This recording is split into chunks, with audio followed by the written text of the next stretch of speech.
Hi, my name is Laurel Peterson Gregory, and I'd like to tell you a little bit about my work and myself. This is part one of the introduction.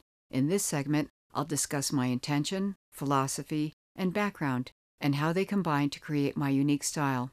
In part two, I'll talk more about my creative and production processes.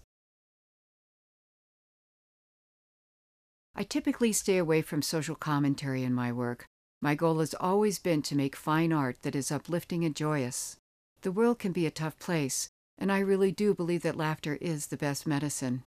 I've been told again and again that these pieces can change the energy in a room. They're like little physical embodiments of joy. Of course, bronze itself is a powerful metal and helps project the feeling of the pieces. But the primary reason I cast with it is that bronze is able to structurally support my dynamic designs. The other big thing for me is relationship. It's pretty much what life is about. In those pieces with two characters, there's usually an underlying story about interpersonal connection. I invite the viewer to make up their own story about what's going on in the piece and the relationship between the animals. As you become familiar with my body of work, you'll see that my titles tend to reflect my intention. I am often asked, which comes first, the title or the piece? The titles reflect the joyful nature of the pieces, and so I usually come up with a title after I've completed the piece. But there have been one or two cases, such as my horse Unbridled Joy, where the title definitely came first. You could say I've been an artist all my life, although I did spend many years as a master electrician and building official. I started to show art professionally in 1994. Like so many creative types, I've explored and experimented with lots of mediums and styles. You can see some pretty unusual stuff in the archive section of my website, from ceremonial rattles to raku wall fountains. In 1993, I discovered Sculptor, and the rest, as they say, is history. I studied classical figurative sculpture, taking classes with Bruno Lucchese, Kirsten Koken, and Jefferson Rumit, to name a few. It was through these studies that I learned the how to sculpt realism, and although my form is now highly stylized, I still rely on the fundamentals. You've probably heard the expression, you need to know the rules to break the rules. To me, it's essential that I have a deep understanding of an animal's anatomy. It's the foundation I use to then transform them, defy reality, and make each move look like it could really happen. I also spend a great deal of time breaking down whatever specific movements my characters engage in. I've had numerous dancers and choreographers comment on the accuracy of the positions and weighting of my dance pieces.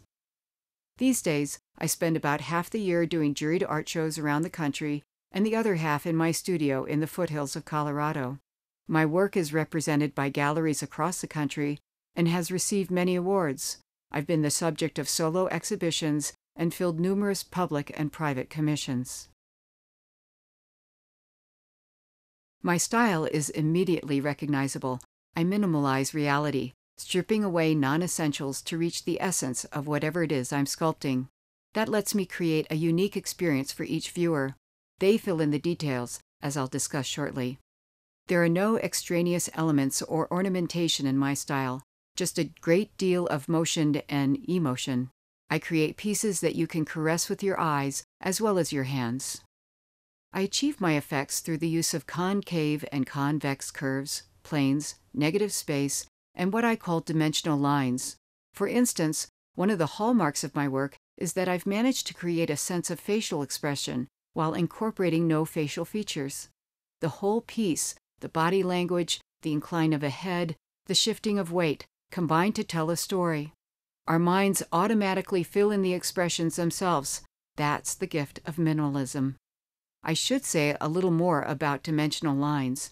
Because most of my pieces depict the joyful abandon of dance and movement, it was essential I find a way to capture these qualities with static technique. The more I researched dance, and the more I came to realize it was all about line. That was an aha moment for me. You'll often find the curve of a leg carried up through a hip and into a chest as a raised ridge to give the eye something to track and heighten the sense of the movement. These techniques are essential to lending vibrancy to something as solid as bronze, and that vibrancy should work from every angle.